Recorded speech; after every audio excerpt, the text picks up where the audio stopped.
Ikaw lamang ang susundin ko, Panginoon. Hindi kita tatalikdan.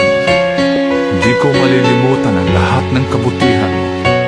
Kaya nais kong sabihin sa iyo, thank you, Lord.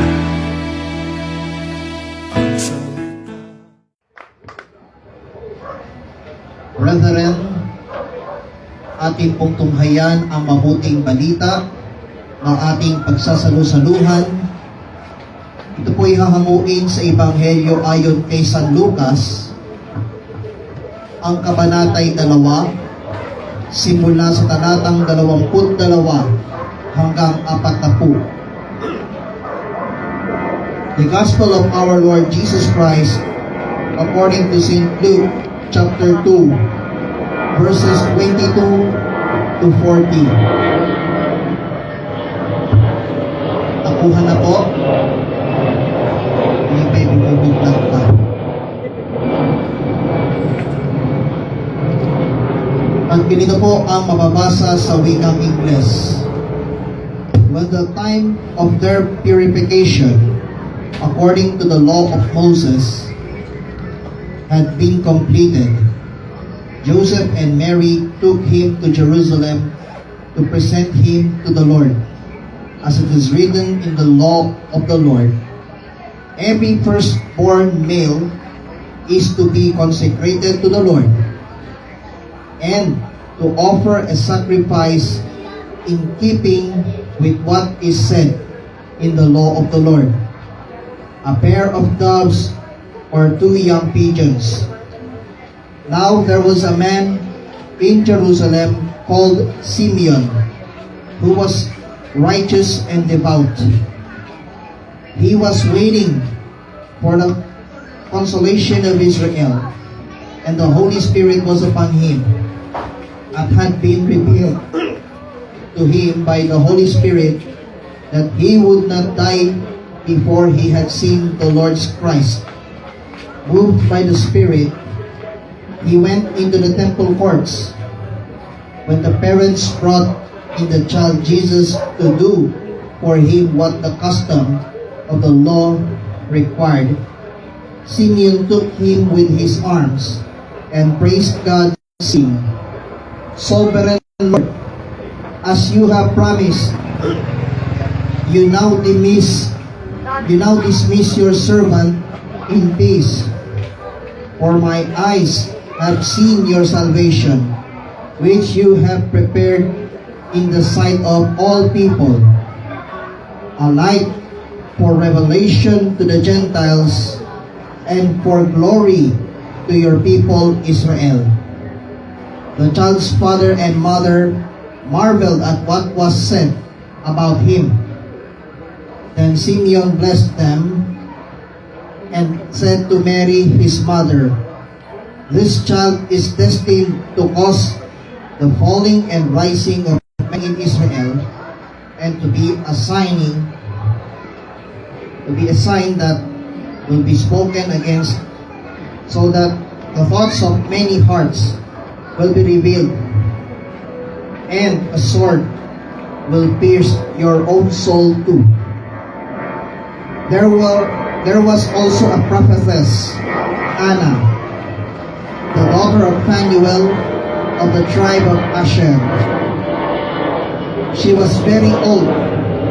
She had lived with her husband 7 years after her marriage, and then was a widow until she was 84. She never left the temple, but worshipped night and day, fasting and praying. Coming up to them at that very moment, she gave thanks to God and spoke about the child to all who were looking forward to the redemption of Jerusalem. When Joseph and Mary had done everything required by the law of the Lord, they returned to Galilee, to their own town of Nazareth. And the child grew and became strong. He was filled with wisdom, and the grace of God was upon him. Palakpakan po natin ng malakas ang buhay na Diyos. nang dumating ang araw ng paglilinis sa kanila ayon sa kautusan ni Moises. Sila'y pumunta sa Jerusalem. Dala nila ang sanggol upang iharap sa Panginoon. Sapagkat ayon sa kautusan, ang bawat panganay na lalaki ay nakatalaga sa Panginoon. At naghandog sila ayon sa hinihingi ng kautusan ng Panginoon. Mag-asawang bato-bato o dalawang inakay na kalapati. May isang tao noon sa Jerusalem, ang pangalay Simeon, matapat at malapit sa Diyos ang lalaking ito at naghihintay sa katubusan ng Israel. Sumasa kanyang Espiritu Santo na nagpahayag sa kanya na hindi siya mamamatay hanggang hindi niya nakikita ang Mesiyas na ipinangako ng Panginoon. Sa patnubay ng Espiritu, pumasok siya sa templo at nang dalhin doon ng kanyang mga magulang ang sanggol na si Jesus upang gawin ang hinihingi ng kautusan. Siya'y kinalong ni Simeon. Ito'y nagpuri sa Diyos na ang wika. Kunin mo na, Panginoon, ang iyong abang alipin ayon sa iyong pangako. Yamang nakita na ng aking mga mata ang iyong pagliligtas na inihahanda mo para sa lahat ng bansa. Liwanag itong tatanglaw sa mga hintil at magbibigay karangalan sa iyong bayang Israel. Namangha ang ama't ina ng sanggol dahil sinabi ni Simeon tungkol sa kanya. Pinaspasan sila ni Simeon at sinabi kay Maria, tandaan mo, ang batang ito'y nakatalaga sa ikapapahamak o ikaliligtas ng marami sa Israel. Isang tanda mula sa Diyos, ngunit hahamakin ng marami. Kaya't mahahayag ang kanilang iniisip dahil diyan ang puso mo'y para na ring tinarakan ng isang balaraw. Naroon din sa templo ang isang propetang babae na ang pangalay Ana, anak ni Phanuel na mula sa lipi ni Aser. Siya'y napakatanda na. 7 taon lamang silang nagsama ng kanyang asawa nang siya'y mabalo. At ngayong 84 na taon na siya. Lagi siya sa templo at araw-gabi sumasamba sa Diyos sa pamamagitan ng pag-aayuno at pananalangin. Lumapit siya ng oras ding iyon at nagpasalamat sa Diyos. Nagsalita rin siya tungkol kay Jesus sa lahat ng naghihintay sa pagpapalaya ng Diyos sa Jerusalem. Nang may sagawa nila ang lahat ng bagay ayon sa kautusan, bumalik na sila sa kanilang bayan sa Nazareth, Galilea. Ang batay lumaking malakas, marunong at kalugod-lugod sa paningin ng Diyos. Mga kapatid, sa pananampalataya, ito po ang mabuting balita para po sa ating lahat, buhat sa Panginoon. Palakpakan natin ang buhay ng Diyos. Praise be the name of the Lord. At maaari na po kayong maupo sa napakagandang presensya ng ating Panginoon. Isang pinagpalang gabi po sa inyong lahat. At isang pinagpalang gabi naman sa lahat ng sumusubaybay sa Preaching the Living Word of the Lord program sa Kapahayagan TV channel, sa Facebook page, Facebook group at sa YouTube channel. Saan man kayo dakot pumunta, Ano man ang pinagkakabalahan, kapag pinakinggan po ninyo, inunawa, at isinagawa ang mensahe nito, tiyak, may magandang bagay ang darating at naghihintay sa bawat isa. Palakpakan natin ang buhay ng Diyos. And by the ways, ngayong araw ay huling gabi ng lamay.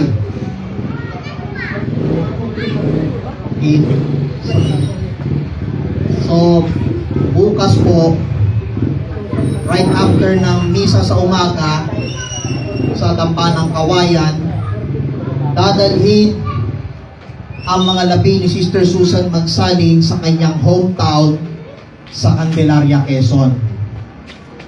Kung hindi po ako nagkamali, kung saan nakalibing ang kanyang dearest mother, malamang doon din ang kanyang huling hantungan. Amen po ba? And mamaya, before we close this program, let us offer our prayers for the eternal repose of Sister Susan Magsaling. Isa po yan sa mga katuwang na lingkod na nagke-cater doon sa alabang pag-araw ng Biyernes. At ako po'y nakatitiyak, may magandang bagay ang darating at naghihintay sa mga naulidang pamilya Sister Susan Magsaling. Amen po ba? Anyways, ang ating pong pagninilayan sa araw na ito, sa gabing ito, ay pamamagatan po pong the presentation of Jesus Christ in the temple. Ang pagtatalaga ng ating Panginoong Jesucristo sa templo. Amen. Amen po ba? Kapatid, friendship, kapanalaginan, katuwang, bilang panimula ng ating pagbubulay-bulay, lalo na sa ating mga tagapanood ng Preaching the Living Word of the Lord program. Matagal na pong hinihintay ng matapat at matuwid na lingkod ng Diyos na si Simeon ang pagdating ng Panginoong Hesus sa templo ng Jerusalem. Amen? Amen po ba? Kaya papalad kayong mga nandito sa Adolfo Residence at maging sa nanonood ng Preaching the Living Word of the Lord program, at dahil naka-live sa aking Facebook account, lately sa Kapahayagan TV channel, naka-episode. Loobin ni Lord, magiging episode 12 na yan. Purihin ang ating buhay na Diyos. Amen po ba? Now, ito ang aking dalawang katanungan na dapat nating susuriin. Unang katanungan ay, paano tinalaga sa templo ang ating Panginoong Hesus sa pamamagitan ng kanyang mga magulang na si Maria at Jose. At ang pangalawa ay, anong biyaya ang dala sa atin ng Panginoong Hesus? Gusto niyo po malaman? Mahina. Gusto niyo po malaman? Kala Kala nyo sa Biyernes, ha? Ngayon na mismo. As in, now na. Amen? Now, paano itinalaga ni na Maria at Jose ang ating Panginoong Yesus nung siya'y sa lupa?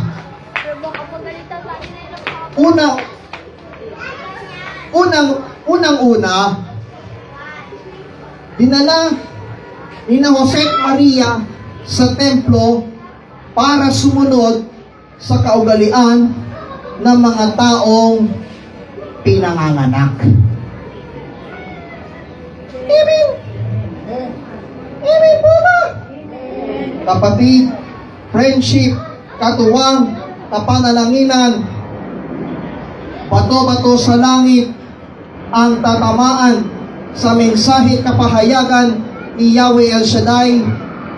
Huwag po sa akin magningiwi. Bakit kamo?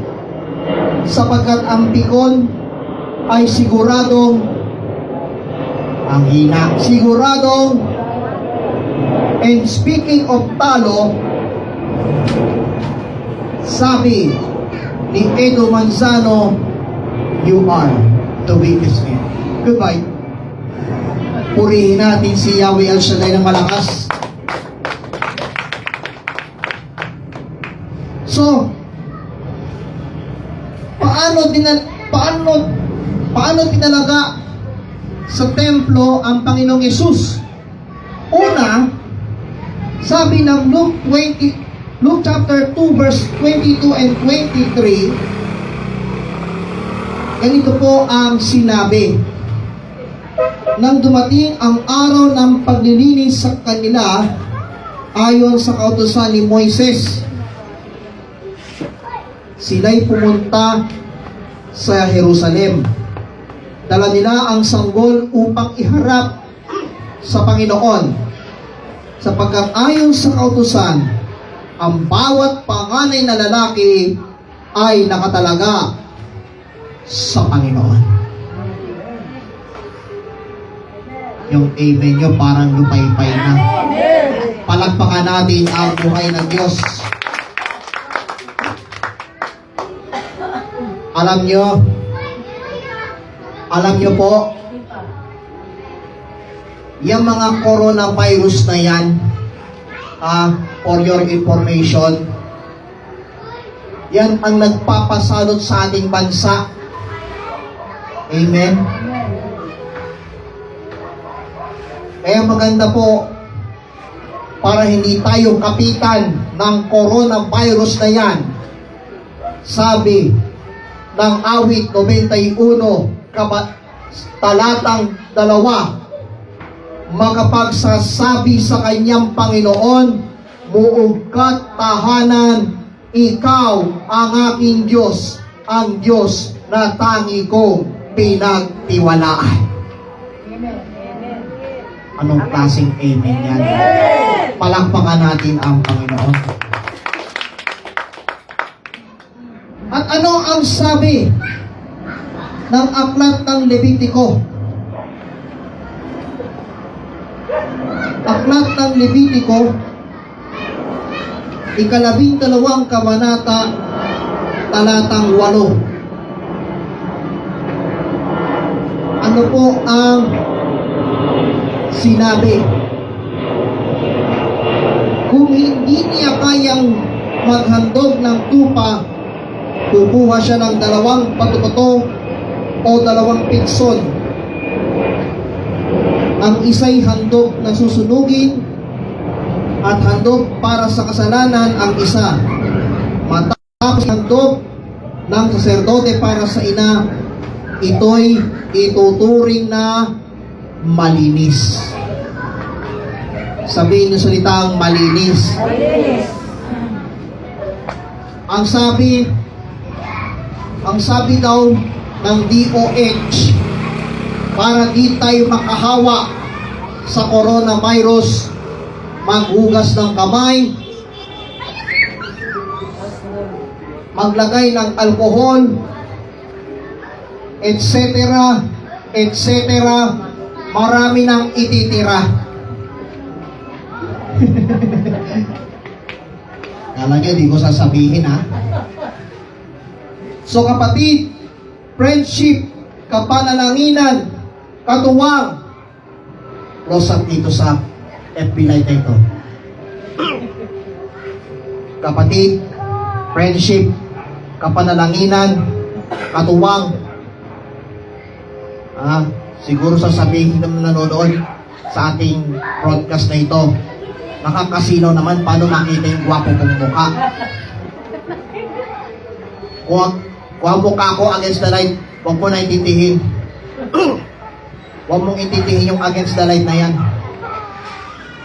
Kapatid, alam ko hanggang tingin lang, pero hindi mo tinatapos tong video na ito.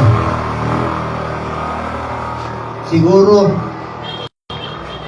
sa palagay ko kapatid, hindi mo nagustuhan tong mensahe nito. O hindi mo nagustuhan o hindi mo nagustuhan ang mukha ni Brother Ryan, salita ng Diyos ang magugustuhan sa iyo. Palapakan natin ang buhay ng Diyos. At ang pangalawa, kung paano itinalaga sa templo ang Panginoong Hesus, sabi ng verse 25 to 34 ng Luke chapter 2, ito po ang sinabi.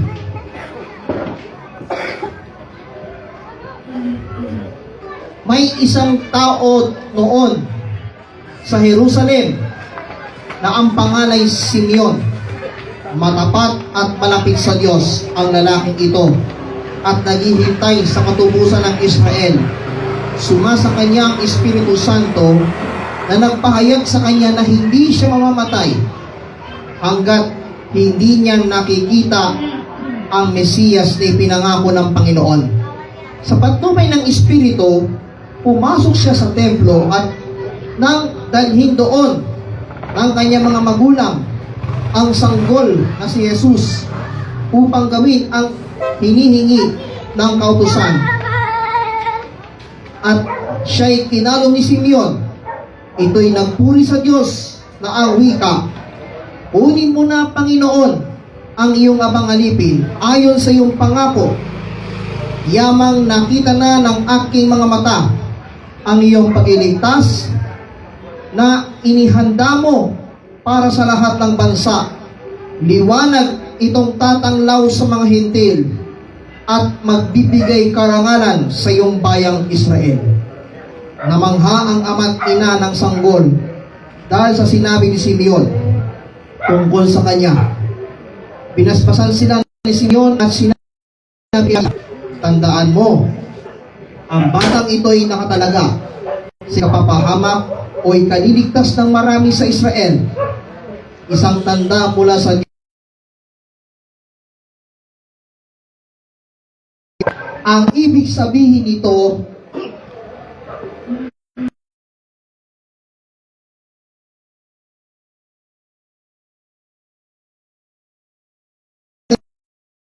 Diyos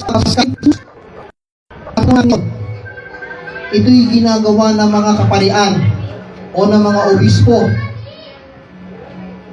mga ministro, mga pastor, at kung minsay mga disciple preachers na tulad ni Brother Ryan America ng Taguig City, Philippines,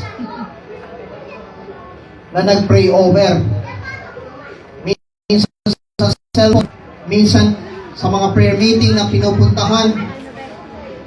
Doon nilaan ko ang mag-pray over. Amen. Amen po ba? Kaya kapatid, kaibigan, friendship, kaibigan na friendship pa, katuwang, kapanalaginan,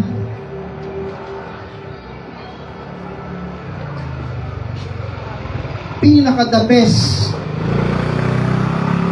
na bagay na ibig ipapatid ng Espiritu ng Panginoon tayo'y iingatan at sasamahan ni Yahweh El Shaddai. Ganyan po ba kalakas ang palakpak kay El Shaddai?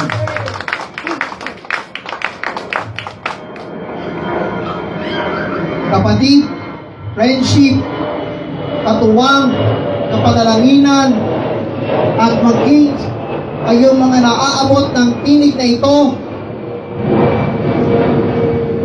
sa social media, broadcast, hindi na importante kung anong itsura ng aming mukha. Ang importante, matanim sa inyong puso at isipan ang mensahe at kapahayagan ni Yahweh El Shaddai.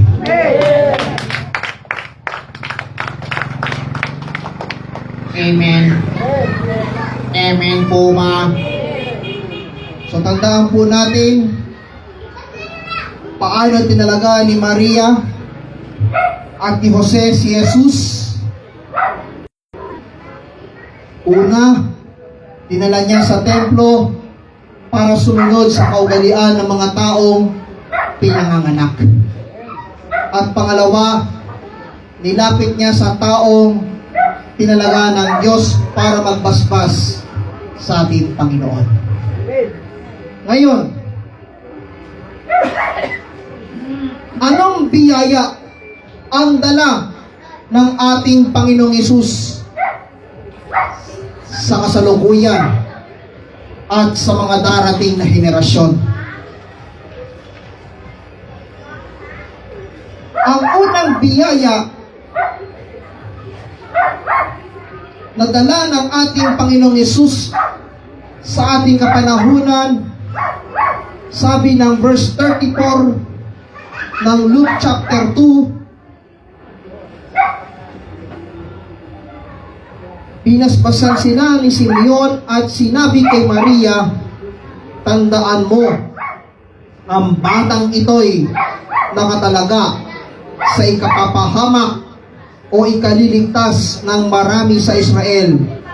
Isang tanda mula sa Diyos, ngunit hahamakin ng marami. Ang ibig sabihin nito, ang unang biyaya na dala ng ating Panginoong Hesus sa ating lahat, dito sa Adolfo Residence, at sa mga sumusubaybay sa Preaching the Living Word of the Lord program, ay kaligtasan. Salvation. Salvation belongs to our God. Purihin natin ang buhay ng Diyos. Amen po ba? Kapatid, friendship, kapanalanginan, katuwang. Halimbawa, meron kang anak na lalaki, pero ang kilos binabae.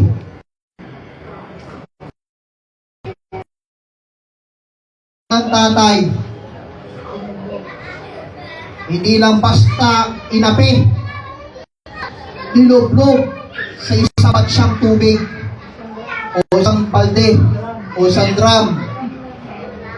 Pag-ahon, sasabihin ng tatay niya, ano, lalaki ka ba? Ang sagot niya, babae po ako.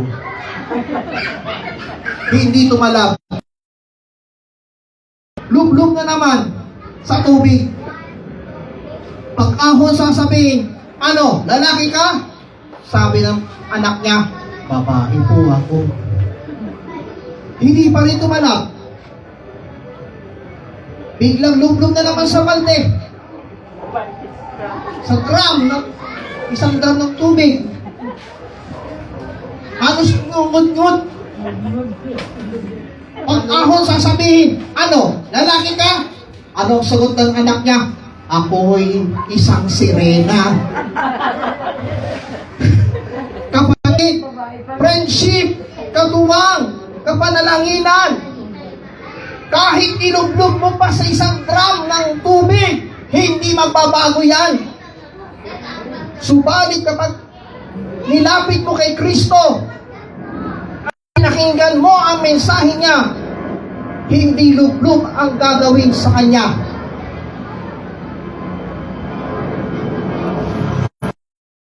Sa langit ang tatamaan ng mensahe ito, magsisi tumalikod sa lahat ng ating mga kasalanan. Purihin ang ating buhay ng Diyos. Amen? Amen po ba? Yan ang kaligtasang alok ng Diyos sa atin.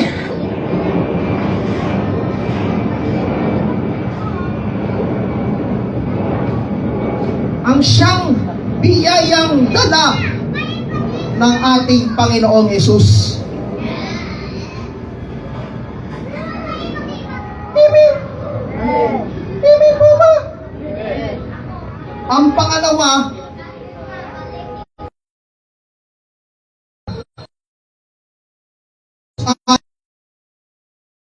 ng loob ng tao ang kanyang buhay sa Diyos. Saan ko po hinango? Ito ang sabi ng verse 29 to 32 ng Luke chapter 2. Kunin mo na, Panginoon, ang inyong abang-alipin ayon sa iyong pangako. Yamang nakita na ng aking mga mata ang iyong pagliligtas na inihanda mo para sa lahat ng bansa. Liwanag itong tatanglaw sa mga hintil at magbibigay karangalan sa iyong bayang Israel. Amen. Amen. Kahit sino ka man, anuman ang pinagkakabalahan, kapatid, panalanginan, katuwang, saan ka man naroroon, anuman ang pinagkakaabalahan mo, mayroong El Shaddai na handang makinig at handang tumugon sa lahat ng iyong pangangailangan.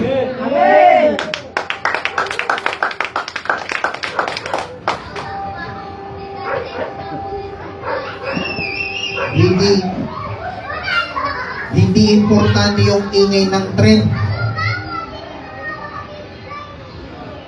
Ang mahalagay, ituon ang ating isip at puso sa salita ng Panginoon.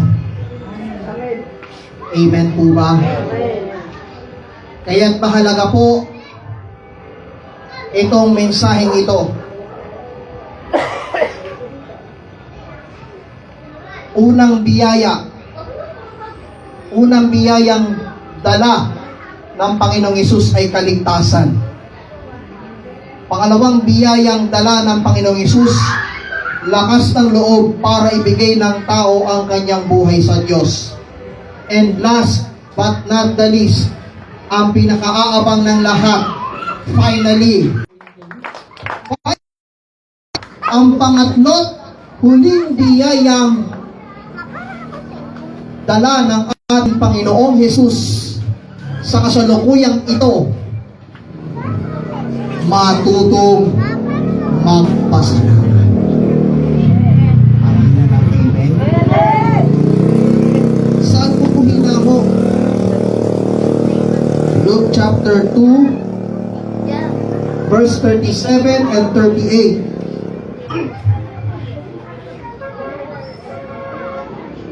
At ngayon, 84 na taon na siya. Lagi siya sa templo araw gabi sumasamba sa Diyos sa pamamagitan ng pag-aayuno at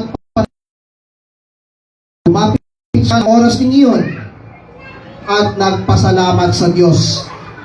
Nagsalita rin siya tungkol kay Jesus sa lahat ng naghihintay sa pagpapalaya ng Diyos sa Israel. Matuto tayong magpasalamat sa Diyos. At sabi ng unang sulat ni San Pablo mga taga-Thessalonica. 1 Thessalonians chapter 5 verses 16 to 18. Ito po ang pinakapopular sa lahat. Magalak kayong lagi. Maging matyaga sa pananalangin sa pangalan ni Kristo Jesus ang lahat ng pangyayari, sapagkat yaon ang ibig ng Diyos. Kaya't matuto tayong magpasalamat. Sabihin mo sa iyong tabi, friendship, matuto kang magpasalamat sa Diyos. Anong sagot ng iyong katabi? Amen! Palakpakan natin ang buhay ng Diyos. Ika nga ng inawit ni Bing Rodrigo doon sa awiting yon. Ang salita mo, Panginoon, ito'y magpakailanman, matibay at di matitinag hanggang sa kalangitan. Mahina yata ang tugtog natin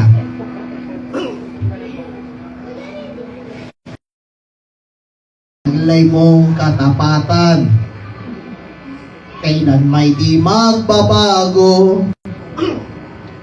Hanggang ngayon ay panatag pa rin dahil sa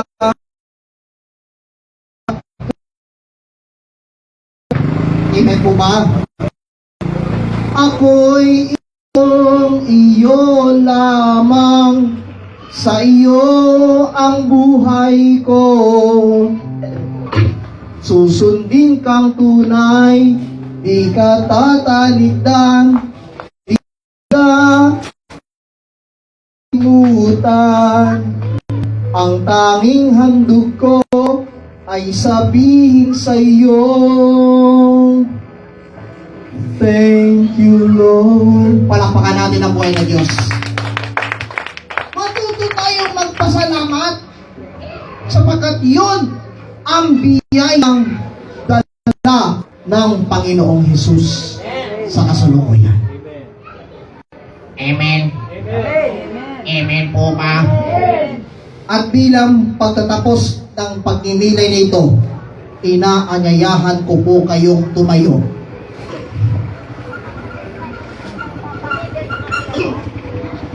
Sabi ng verse 35 ng Luke chapter 2, ito ang karugtong na pananalita ni Simeon kay Maria. Kaya't mahahayag ang kanilang iniisip.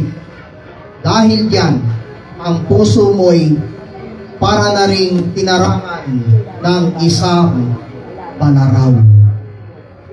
Amen? Walang nagtalaga ng buhay sa Diyos nang hindi masasaktan. Kaya pag naglingkod tayo sa Kanya at ibigay natin ng buong puso ang ating buhay, tsak yun. Tsak yun.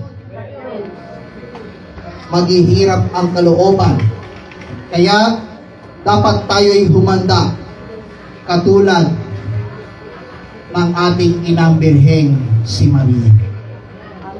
Sa ayon sa ipinahayag ni Simeon sa Luke chapter 2 verse 35, ang kanyang puso ay para na rin tinakan ng isang panaraw. Amen po ba?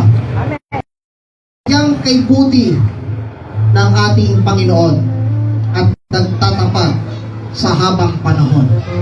Taas ang ating mga kamay. Ipikit ang ating mga mata. Iyuko po natin ang ating mga ulo. At anghin ang presensya ng ating Panginoon. At maging kayo mga sumusubaybay sa preaching the living word of the Lord. Sabayan niyo po kami sa pamagitan ng awiting ito.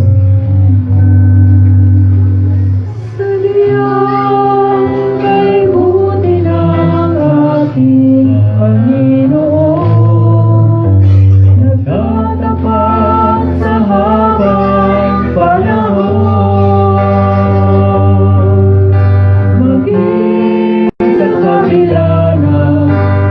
aking pagkukulang. Biyaya niya'y patuloy na lahat. Katulad ng pagsinag ng iyong araw, patuloy siyang nagbibigay ng kaya sa puso ko't kamyamin,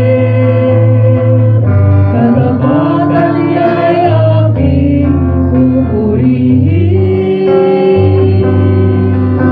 Dakila ka, O Diyos, tapat kang anggunan, sa ugat ng aking langit. Mundo'y magunaw man, maaasahan ng langit, maging ang kawakas nitong buhay.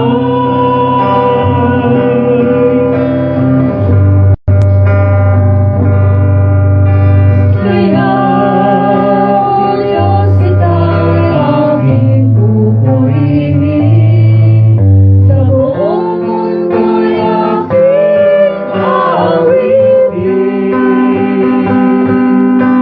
Dakila ang iyong katapatan, pag-ibig mo'y walang hanggan.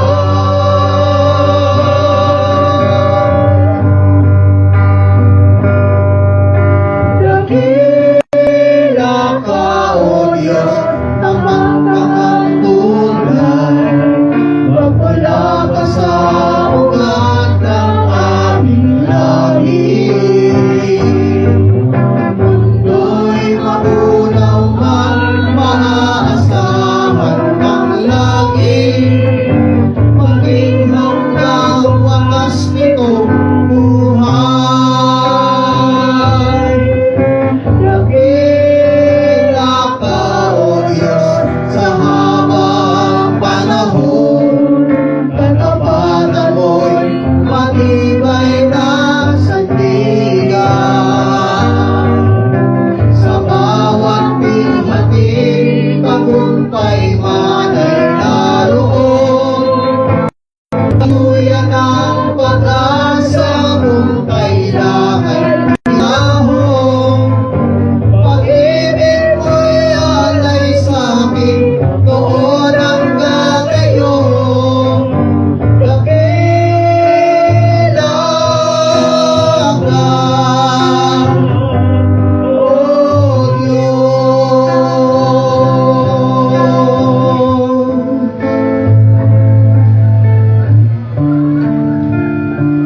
Tayo pong lahat ay manalangin, maging kayo mga nanonood sa ating Preaching the Living Word of the Lord program. Sumunod po kayo sa ating panalangin. Sabihin po ninyo, Amang Banal, Diyos Amang makapangyarihan sa lahat, Ikaw ang may likha ng langit at lupa. Ikaw, O Diyos, ang nagtalaga sa buhay ng iyong anak na aming Panginoon na si Jesucristo. Kaya naman, taos puso po kami lumalapit sa iyong banal na harapan. Patawarin mo po kami sa lahat ng aming mga kasalanan. Linisin mo po ng iyong banal na dugo ang aming pagkatao mula ulo hanggang talampakan. Panginoong Hesus, sa oras din pong ito,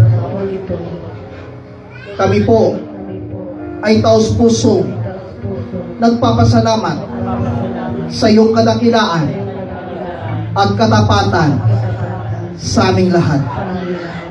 Kaya naman, Panginoong Hesus, inaangkin ko na ikaw ang siyang maghari sa aming buhay.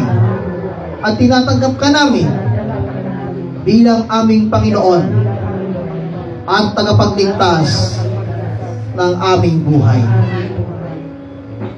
Dakila ka, O Diyos, sa kalandunan, magmula pa sa ugat ng aming lahi. Mundo'y magunaw man, maaasahan kang lagi, maging hanggang wakas nitong buhay.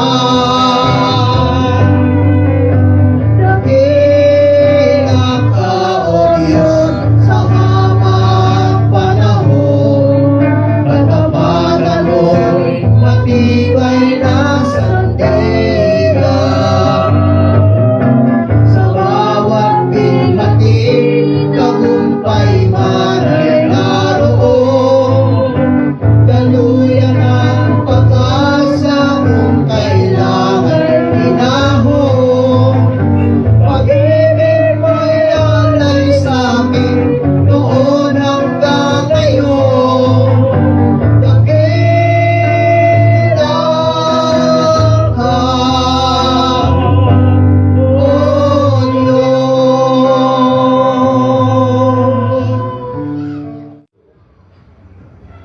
And O God, patuloy niyo pong pagpalain ang nagtaguyod ng gawain mo mula kay Sister Nida Adolfo at ang kanyang pamilya, maging ang mga naglilingkod sa ubasan ito, mga mababang lingkod, kasama mga awit manunugtog, at ang mga nagsusuporta sa gawain mo.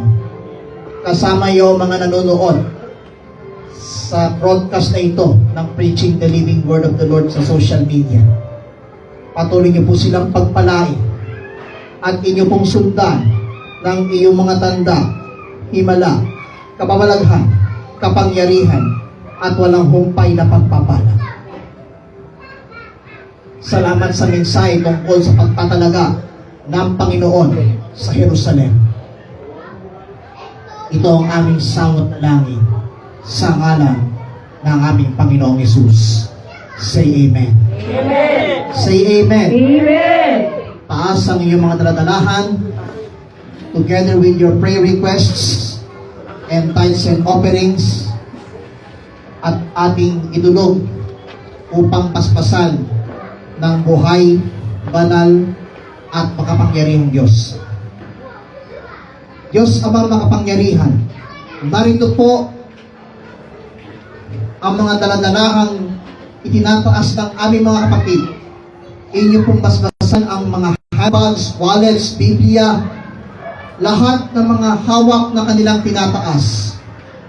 Inyo pong gamitin bilang mga sangkap upang ang sino mga hipo ay sundan ng iyong mga tanda, himala, kababalaghan, kapangyarihan at walang hupay na pagpapala. Maging ang kanilang mga prayer requests na nakasulat sa muting papel, ang kanilang mga kahilingan, inaangkin po namin na lahat ay answered prayer. Paspasan ang kanilang alay at handog, ipalik sa kanila ng usod takal, siksik, niglig at maapaw. At sa aming pansamantalang pag-iwahiwalay, paglay namin ang panibagong siglat lakas na galing sa iyo. Maraming salamat po.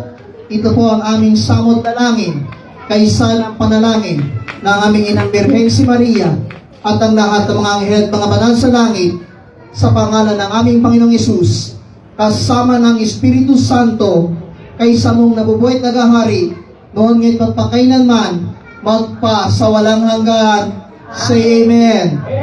Say Amen. And may the Lord God bless us all now and forever. In the name of the Father, and of the Son, and of the Holy Spirit. Amen and amen. Ang buhay kay Elsa ay talagang ibang-iba, mapayapa, malusog, masaganang masaya. Ang buhay kay Elsa ay talagang pinagpala.